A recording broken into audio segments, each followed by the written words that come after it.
Hello and welcome to the Lore of the Cards podcast, episode 2B, Gul'dan, Destroyer of Dreams. The podcast that uses Hearthstone as a vehicle to unpack the dense and sometimes complex lore of the Warcraft universe. Last time we began the tale of Gul'dan. Born deformed, he would grow to hate his own people and ally with the Burning Legion's Kil'Jaeden to manipulate the orcs into going to war with the Draenei. Gul'dan had formed the secretive Shadow Council, and with the death of Zag'rul, sought to help Chieftain Blackhand ascend to the role of War Chief.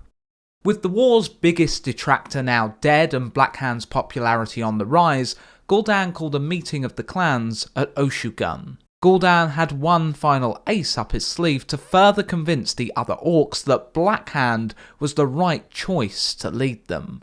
For too long, the shaman of the other clans had been powerless. Gul'dan presented the Black Rock Warlocks. The spellcasters showed off the powers they now wielded. Eager not to feel so weak, the shaman of the other clans were in awe of the Warlocks' abilities, and they all clamoured to be taught Fel magic. Gul'dan told them that this magic had been taught to the Black Rocks by benevolent beings that sought the Draenei's demise. He never mentioned demons or the Burning Legion. That was information only for his most trusted Shadow Council brethren, like Cho'Gall. With the shaman all now empowered by Fel magic, Gul'dan once again addressed the clans. Despite this new power given to them, the orcs would still struggle to defeat the Draenei. The orcs would need to organise and strike as one. They would need a single leader to command them, and who better for that role than Blackhand, winner of numerous victories and whose warlocks were the masters of Fel magic. The vote was unanimously in favour of Blackhand. Some hoped this would see the power of their clans grow, while others did not wish to stand against Blackhand out of fear of the repercussions. Blackhand set about uniting the clans, creating a mighty stronghold in the western region of the Tanaan jungle, called the Citadel. Here orcs could discuss battle tactics and warlocks could train. The Citadel also acted as the new headquarters for the Shadow Council, though those outside the Order were none the wiser. Members would slink around the stronghold, reporting all they saw to Gul'dan. The new war chief won over the other clans with favours and threats of violence. The Black Rock clan gifted great weapons to the other clans, and Blackhand further bolstered the Horde's armies by accepting ogres and Mok Nathal, half-orc, half-ogres, into the fold, and using his warlocks to magically age adolescent orcs. With the rampant use of Fel magic within their ranks, this was around the time that the brown skin of the orcs began to change to a deep green. While the Horde flourished, rumours reached Gul'dan's ears of subterranean orcs beneath the region of Ner'zhul, called the Pale. Gul'dan was relatively disinterested in the Pale, but was instructed by Kil'Jaeden to seek these orcs out, for they wielded a magic that rivalled the potency of Fel, the power of the Void, or shadow magic. At his master's urging, Gul'dan had Cho'Gall investigate the Pale. The ogre found the Pale oddly accommodating, as the orcs told the ogre of visions they had witnessed of the hour of twilight, the end of all existence. The ogre used this to his advantage, convincing the Pale that the Horde were a vehicle to achieve the hour of twilight. The Pale joined the Horde as a new clan, the Twilight Hammer clan.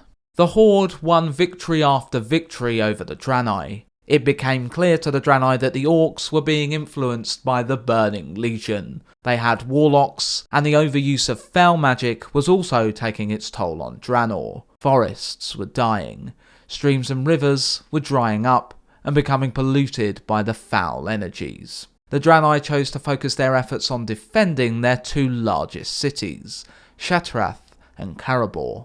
It was not only the Draenei who now recognised the destructive effect of the orcs' Fel magics on Draenor, the world's elemental spirits had noticed too. In response, they pulled their dwindling power and fused into a single mighty being, Cyruk, the Fire Lord. This being sought to end the Horde once and for all. Eager to deal a debilitating blow to the Draenei, the Horde made toward Karabor. On the eve of their attack, the orcs set up camp near a volcano in the region of Shadowmoon Valley. Without warning, the volcano erupted with fire and Cyruk took form in the heart of the volcano. The enraged elemental spirit battered the Horde with roaring firestorms, causing the orcs to flee in fear and causing warlocks to realise their embracing of foul magics had angered the elements they had once so revered. But in this tragedy, Gul'dan saw opportunity. The elements had exposed themselves, and now the leader of the Shadow Council could prove beyond any doubt that fell magic was greater than the elementals, sever the orcs' connection to the elementals, and claim their power to bolster his own. Gul'dan gathered his Shadow Council faithful at the bottom of the volcano's slopes, and together they flooded Cyruk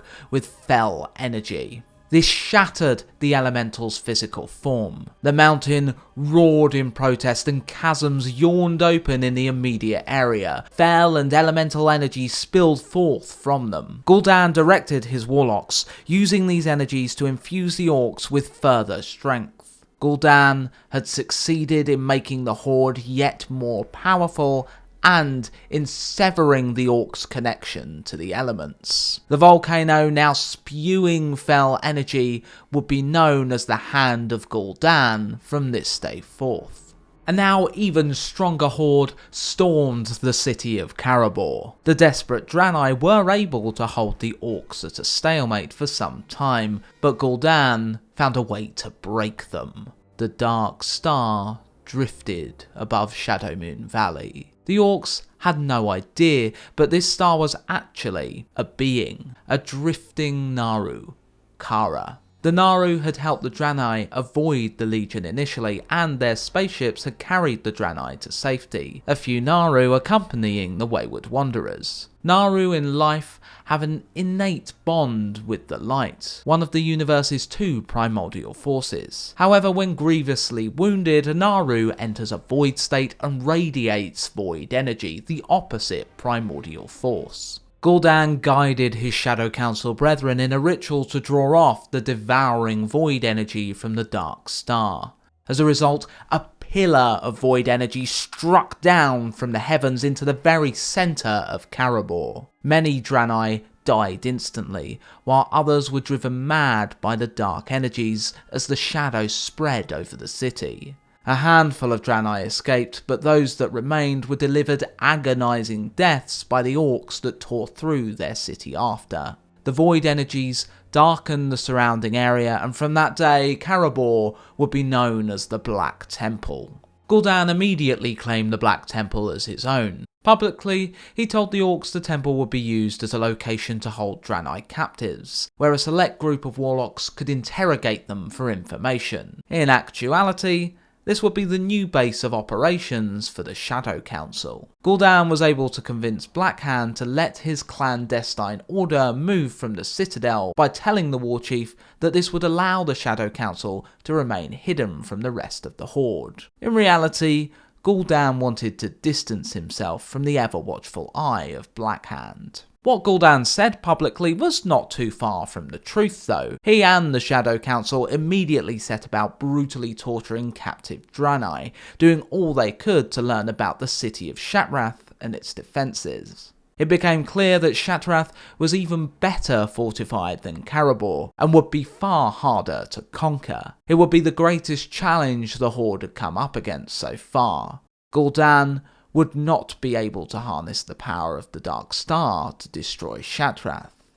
He and the Horde would need further assistance. Luckily for Gul'dan, his master Kil'Jaeden had a plan. Empowering the orcs through fell energy was an effective but limited method. The orcs had become strong, but by drinking the blood of a demon, they would become even stronger. Not only would this method infuse the orcs with yet more foul power, but their demonic corruption would be complete, and the race would forever be shackled to the will of the Burning Legion. Gul'dan was more than willing to help Kil'Jaeden to convince his fellow orcs to drink the demon blood. To the warlock, damning his entire race was a small price to pay for the godlike power that had been promised to him by Kil'Jaeden. The head of the Shadow Council convinced Black Hand to gather the horde together atop mountains located near the citadel, telling the war chief he had found a way to further utilise the power of fell magic, making sure not to tell Black Hand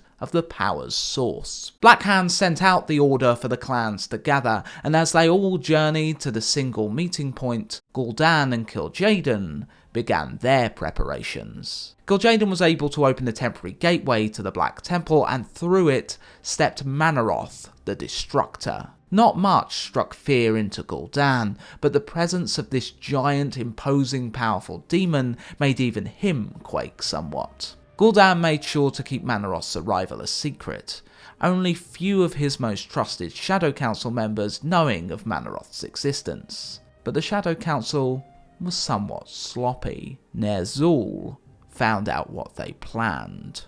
The council had long assumed Ner'zhul was broken. They kept the old chieftain of the Shadow Moon around so that he could witness every inch of the Horde's gradual corruption, the Elder Shaman wallowing in his own self-loathing for helping damn his people. But Ner'zhul was not as broken as the council assumed. The beaten orc had enough defiance left in him to warn the one chieftain he thought would listen to him to not drink the blood of Mannoroth when the time came. Cho'Gall of the Frostwolf clan. Ner'zhul's communication went unnoticed by the Shadow Council. Several days later, atop the mountain, Gul'dan addressed the gathered clans and revealed to them the font of Mannoroth's green, steaming, bubbling blood. Gul'dan did not reveal the liquid's true source, but informed his race that this had been a gift from the benevolent beings that had taught the orcs fell magic in the first place. They now wished to bestow another gift upon the orcs, which would grant them power akin to gods. Gul'dan invited the chieftains to step forward and accept this gift. The first and most eager was Grommash Hellscream, chieftain of the Warsong clan. The barbarous warrior drank deeply of Mannoroth's blood, while the other orcs watched on with interest. The blood caused Grommash to grow taller, his muscles bulged, and fell power flooded through his veins. The chieftain's eyes now glowed bright with red light. Grommash let out a mighty war cry, eager to spill Draenei blood. Having witnessed the power, most orcs clamoured to drink from the font, bar a few. Black Hand's second, Orgrim Doomhammer, did not drink, insisting he was not worthy of drinking from the same cup as Black Hand. He was but a servant of his war chief. Reasoning Black Hand and Gul'dan were happy to accept, though Orgrim had in fact become suspicious of Gul'dan and his actions. Gul'dan was less forgiving of Cho'Gall when the chieftain refused to drink and forbid his clan from drinking too. Ner'zhul's missive, which the Elder Shaman had sent anonymously to Cho'Gall, had confirmed the chieftain's suspicions, that all was not as it seemed. For some time Cho'Gall had been doubting the legitimacy of the Orcs' war upon the Draenei. His previous doubts had not gone unnoticed by Gul'dan, and the warlock was fast losing his patience with the young upstart chieftain. This act of defiance only served to infuriate Gul'dan further. He even wondered if the chieftain had been able to learn of the Burning Legion. However, Gul'dan would not be able to deal with Cho'Gall now. If he killed the chieftain, it risked upsetting the Frostwolves on the eve of their assault on Shattrath, a large and essential clan for the attack. Gul'dan would have to wait. Those that defied him would always pay for their actions sooner or later. The orcs that had drank revelled in the new power they had been granted. Their bodies had been twisted to support a more powerful frame, and their confidence was bolstered. All fear and hesitation faded from their minds. They were a force that had no equal. Their bodies now radiated fell energy, so much so that it even affected the few orcs around them who had not drunk the blood. Soon, All orcs had been corrupted by the demon blood enough that they all sported completely green skin. A newfound bloodlust awoke in those who drank Manoros's blood.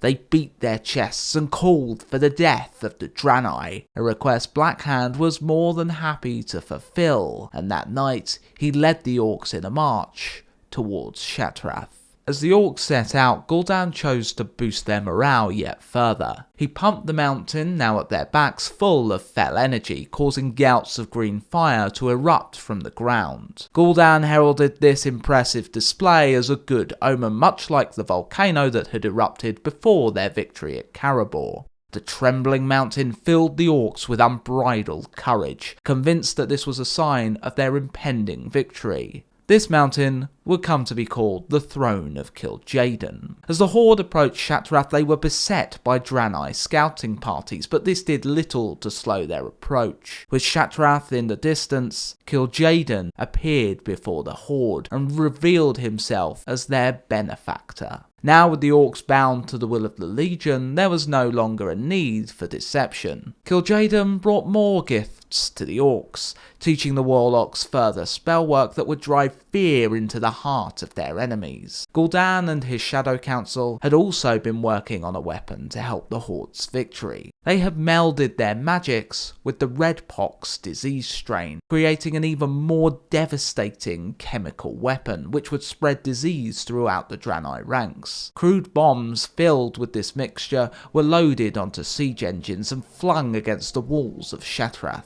This covered the city in a red mist, which caused the Draenei's skin to burn and for them to struggle for air. It also masked the orcs' advance. The Draenei fought with ferocity, making this the Horde's costliest battle yet, but the orcs were unstoppable. The mist hungrily spread throughout the city. Warlocks summoned stone constructs called infernals from the sky after being taught by Kil'Jaeden, and the streets ran thick with Draenei blood.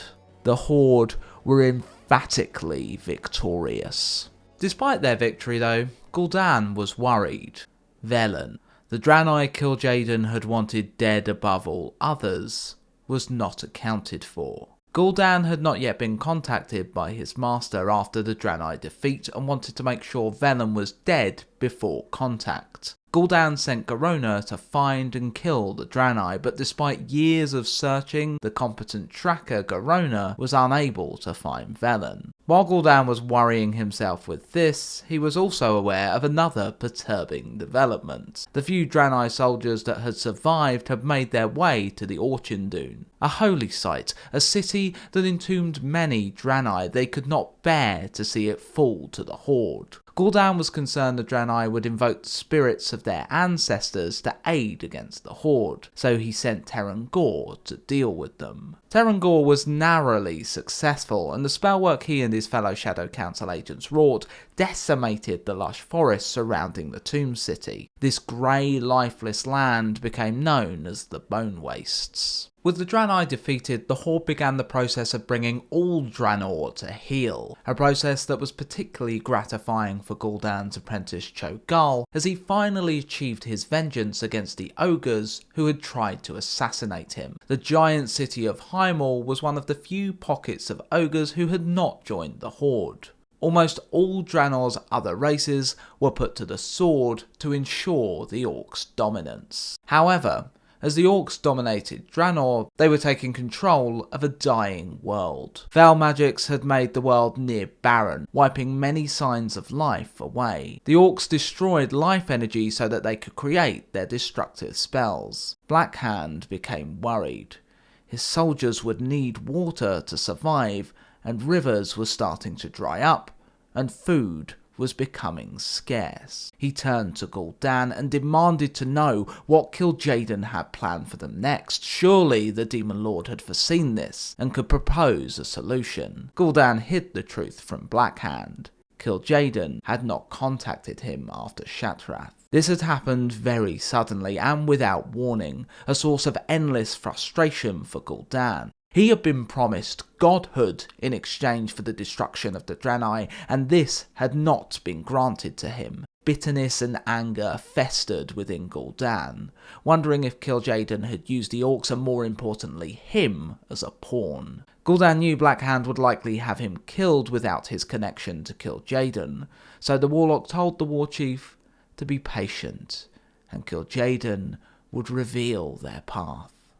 The silence would last nearly a full year, and the horde gradually started to devour itself, the demonic bloodlust still burning in their veins. When there were no others to fight, they ended up fighting each other. Some clans, including Grommash Hellscream's warsong, fully lost themselves to their maddening bloodlust and as a result were banished from the horde, these violent clans fighting amongst each other. As time went by, Gul'dan became more and more afraid for his life. He knew the mighty Black Hand would have limits to his patience, and the warlock was yet to reveal the horde's salvation. The horde were becoming desperate. Then, in the year 1 BDP, a hooded stranger appeared before Gul'dan and his Shadow Council. Gul'dan was incensed that this stranger dare show up unannounced in his lair and lashed out with the full power of his fell magics. However, the figure was not blown apart. They were able to turn Gul'dan's power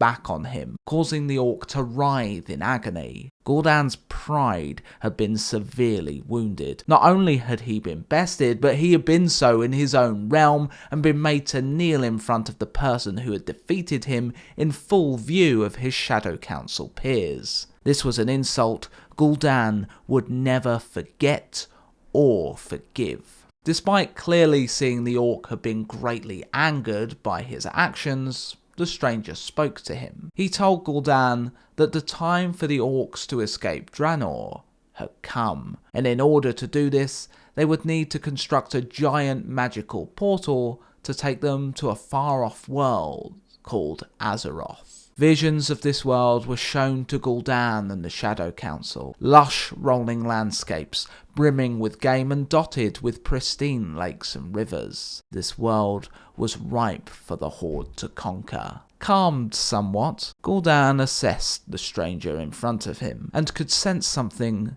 demonic within the hooded figure. The astute orc surmised that this stranger was a servant of the Burning Legion's master, Sargeras. This would also explain Kil'Jaeden's silence. They had been prepping another messenger to redirect the power of the horde. Gul'dan was correct.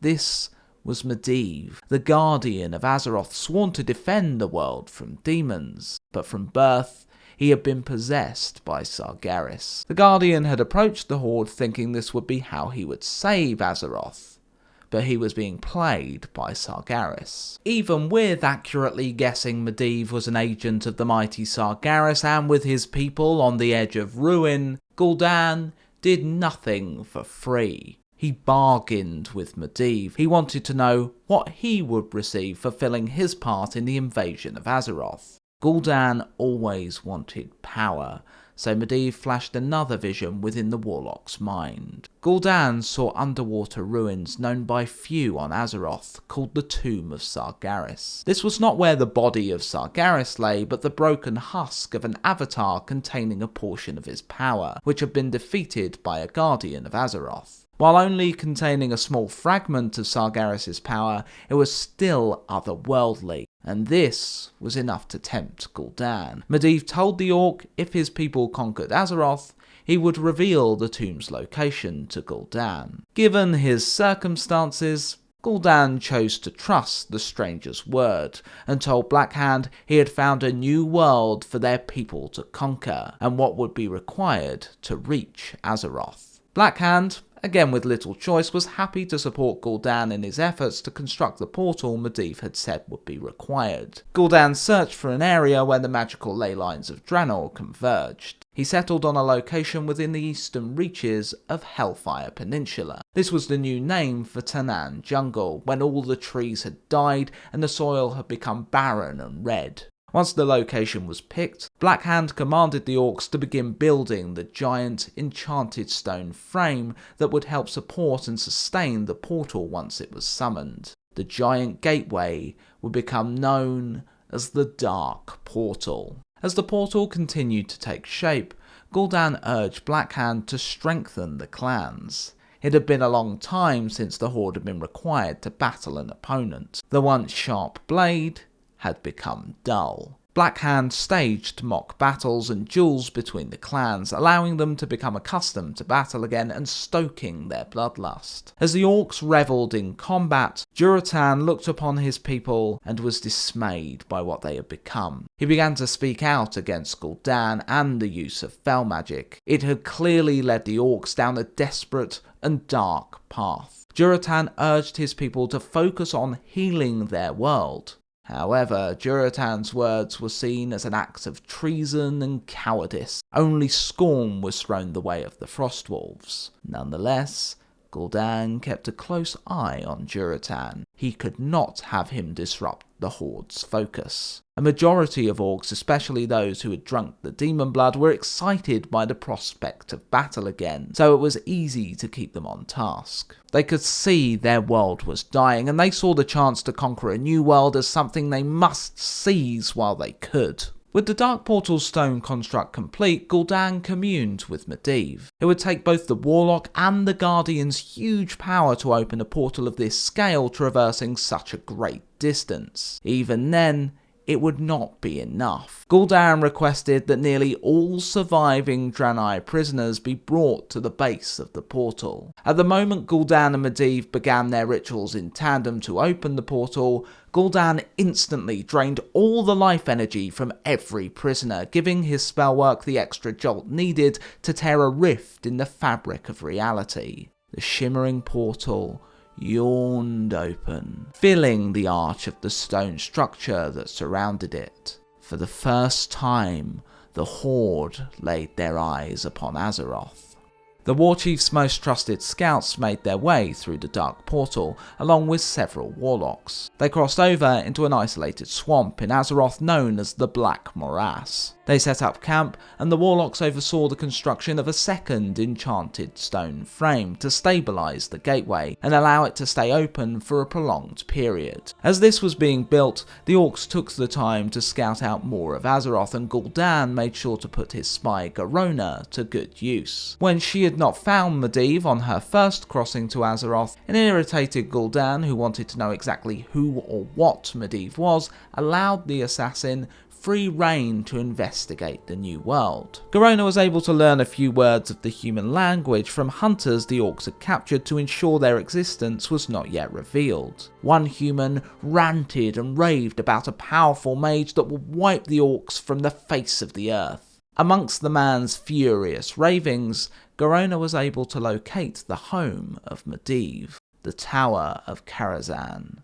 Despite her aptitude for stealth, Medivh caught Garona almost as soon as she set foot in his domain. Medivh spared the assassin's life. She was a curiosity to him. He'd never seen a half Draenei, half orc, and was impressed by how intelligent she was, having learnt human phrases so quickly. Due to Gul'dan's endless cruelty to her, Garona had no true loyalty to the Horde. Medivh decided to befriend her, as having an ally within the Horde would benefit him. The mage genuinely liked Garona, as he saw a bit of himself in her, an outsider. Due to his power, Medivh struggled to make genuine connections. He told Garona she could visit his lonely home Karazhan at any time. Garona returned and reported back what she had learnt to Gul'dan. While Garona had sensed the darkness deep within Medivh, she had not recognised him as the hooded stranger, never having met him previously. Gul'dan did. Since Gul'dan had such a strong control over Garona's mind, she had not needed to report to him. He'd seen the whole thing through her eyes.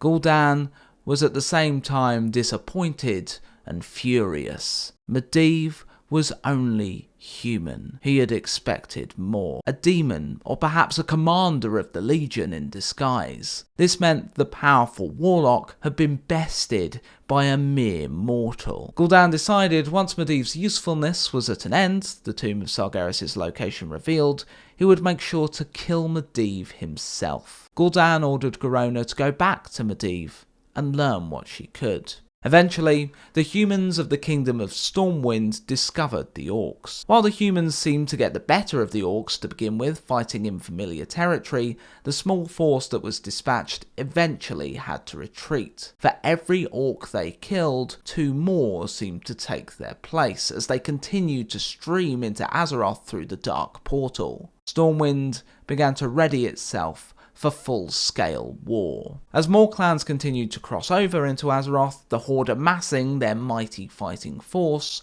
one chieftain in particular was beginning to wear Gul'dan's patience thin. For the past year or so, Durotan had not let up on criticising the Orcish leadership, including Gul'dan and his use of fel magic. Durotan saw the Horde as a shadow of the noble people they once were, with rich ties to the elements. However, despite his disgust for the Horde's leadership, Durotan brought his clan through the portal. There was nothing left for them on Draenei. Only by going to Azeroth could his clan survive another generation. Gul'dan needed a unified horde, and the Frostwolves did not fit in with that vision. He could not kill Durotan. If he did, the chieftain would become a martyr, and orcs may begin to turn from the horde.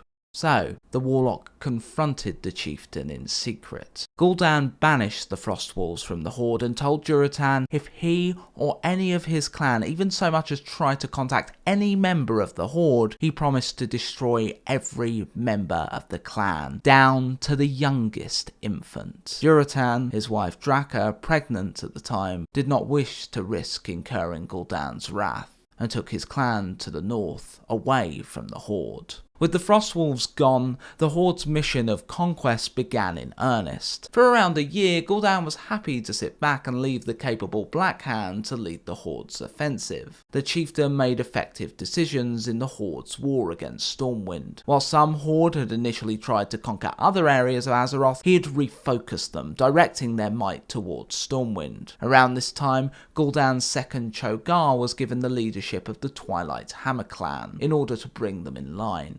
Members of Gul'dan's Shadow Council ended up assassinating Durotan and Draka. The two reached out to Black Hand's second, Orgrim Doomhammer, and met with him, telling him that they suspected Gul'dan worked with some dark power. The fact their son was born with green skin showed the orcs' corruption was now in the blood of new generations, which prompted the couple to seek out Doomhammer. Doomhammer was good friends with Durotan, and had been disgusted with the leadership when the Frostwolves were banished. Durotan and Draka's theories and child confirmed some of Doomhammer's own suspicions about the corruptive influence of fel magic. The friends agreed to work together to liberate the Horde, but they would need to wait for the right moment to strike. Doomhammer sent his guards along with Durotan, Draka and their son Gul'dan to grant them safe passage to the north. However, these 3 loyal guards were actually loyal to the Shadow Council.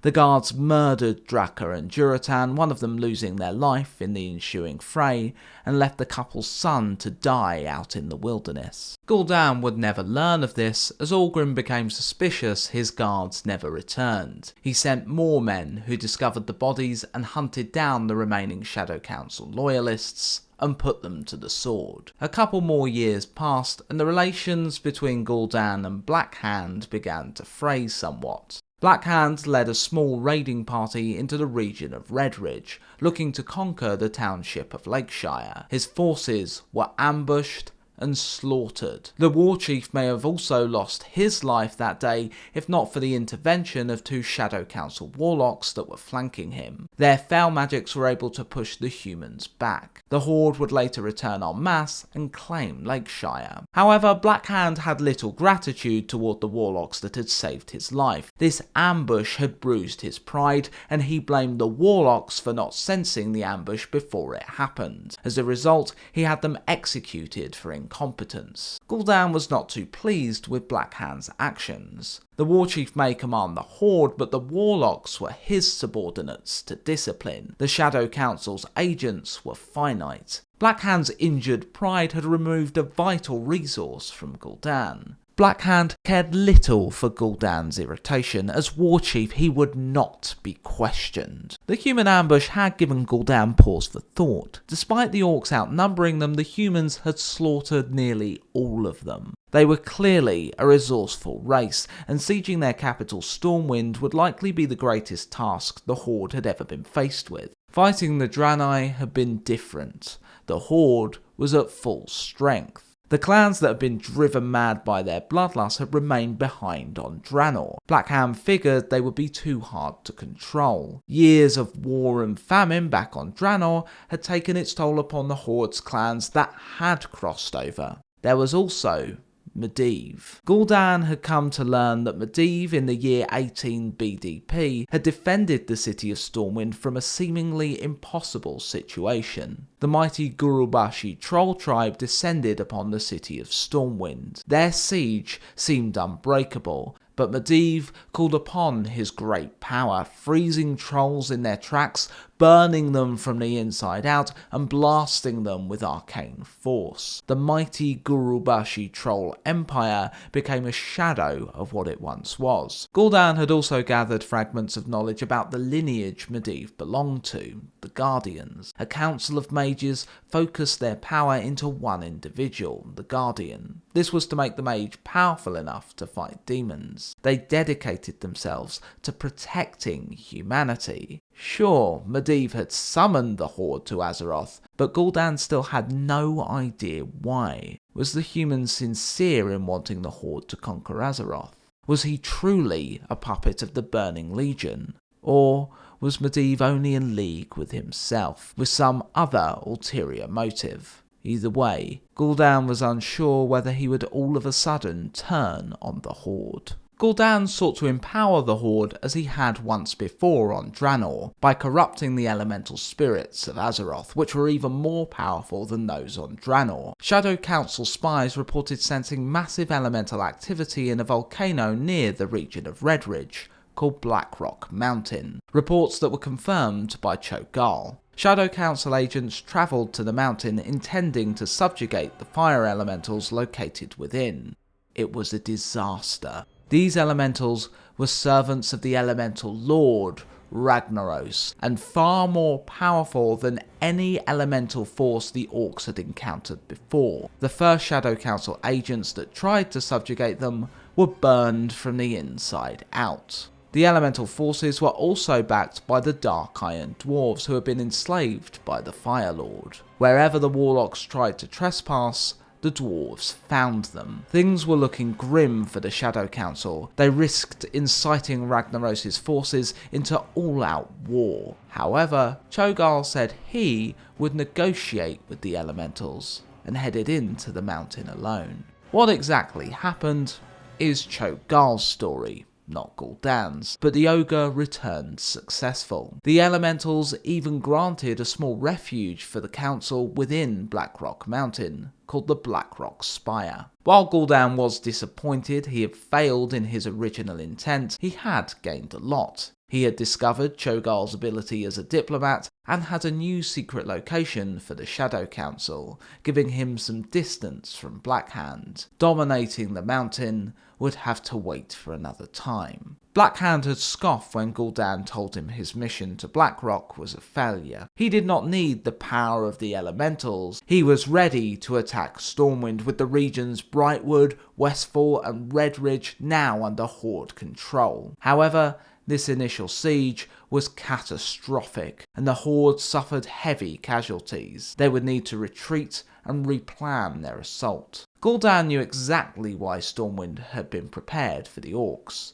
Garona had been leaking the Horde's battle plans to Khadgar, the apprentice of Medivh, during her trips to Karazhan. Gul'dan knew each time Garona went to Karazhan, she revealed yet more about Orcish culture and their plans to her new human friends. However, the details Gul'dan was learning about Medivh and his strange home were far too valuable to him, even worth risking the Orcish war effort. However, it was not much longer until Garona and Khadgar discovered that it was Medivh that had brought the Horde to Azeroth. They fled Karazhan and headed for Stormwind, demanding an audience with Kil'Jaeden. Khadgar vouched for Garona as the Stormwind guards were naturally suspicious of her. Gul'dan was able to see through Garona's eyes, and was able to see she was before Stormwind's ruler. He tried to compel Garona to kill Lane, but she was able to resist these dark suggestions. Upon hearing Khadgar and Garona's story,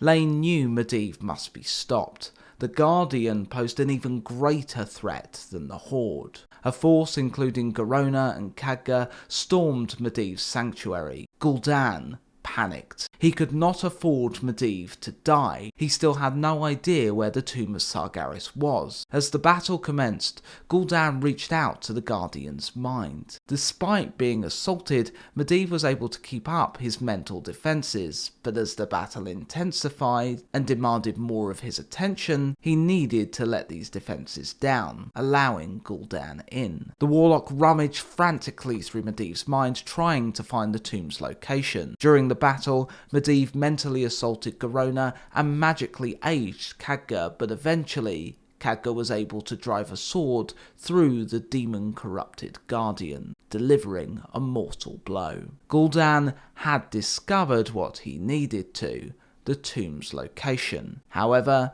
at the time of Medivh's death, he was still rummaging in the Guardian's mind for information. The shock of the Guardian's death slammed into Gul'dan's mind and sent the leader of the Shadow Council into a deep coma. In our next episode, we'll see what happened when Gul'dan awoke from his coma. In future, I'll be aiming to tell all stories in no more than 2 episodes, just so people who don't connect with the character don't have weeks of nothing to listen to. However, it's a bit late to do that with Gul'dan now. Before we move on to the bestiary, I'd really appreciate you showing this podcast some love on whatever platform you may be listening to it on. Do the list of things you need to do on YouTube, review on iTunes, and follow the podcast on Spotify. I appreciate every bit of support you can give, and all those bits help get this series out to even more people, so thank you so much if you help out in that way. Since we're still looking at our warlock friend, I believe another demon lore is in order: the succubus. These winged, hooved women belong to the Syad race of demons. These demons revel in causing anguish and are the torturers and interrogators of the Burning Legion. They probably have been given their namesake due to their ability to control the feeble-minded, psychically bending others to their will. They are also extremely sexual beings, well acquainted with overindulging in the passions of the flesh. They are the more subtle arm of the Legion. While most demons rely on brute force and powerful magics, succubi achieve their desires through manipulation and torture. They are known as devourers of souls, destroyers of hearts, and temptresses of men. They are known to keep detailed records of their days, which they transcribe upon the flayed skin of their tortured victims. Quite what happened to the incubi, the males of the Syad, is only known through rumours, most of which spread by the succubi. Apparently the spell to summon them has been conveniently forgotten by all mortal warlocks, or they are slaves on their home planet rendered completely incapable of escape by their female counterparts. Or it is rumoured that the succubi consumed the incubi, an act that either saw them introduced to the Legion or one they performed upon being newly inducted into the fold. Whatever may be true, it does seem the succubi aren't exactly fond of the incubi. That's it for this episode, and I hope to see you next time for more Lore of the Cards. Bye bye.